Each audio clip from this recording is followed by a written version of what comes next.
Hello friends, welcome back to my channel Anamika lifestyle. তোমরা কেমন আছো? আশা করি তোমরা ভালো আছো, আমিও ভালো আছি।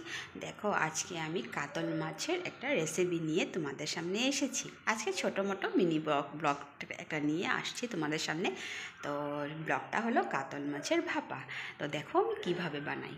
এই দেখো, এখানে আমি মাছগুলোকে সুন্দর করে নিয়ে নিয়েছি। তারপরে আমি শস্য বাটা, একটু আদা দিয়েছি, একটু কাঁচামরিচ দিয়েছি, তারপরে হলদি, লবণ, একটু কাশ্মীরি লাল মরিচ দিয়েছি, দিয়ে সর্ষের তেল দিয়ে এরকমভাবে রেখে দিয়েছি। তারপরে এটাকে আমি মাখবো সুন্দর করে। তেলের মধ্যে একটু কালো জিরা দিয়ে দিলাম।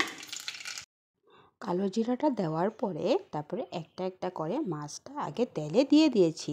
তারপরে মশলাটাকে সুন্দর করে কাচিয়ে তারপরে কড়াইতে দিয়ে নাড়াচাড়া করে ঢেকে দিয়েছিলাম। তো এটা আস্তে আস্তে ভাপে ভাপে ভাপে সুন্দরভাবে এমন হয়েছে। তারপরে একটু মশলা ধুয়ে জল দিয়ে ফাইনালি এত সুন্দরভাবে মাছটা হয়ে গেল।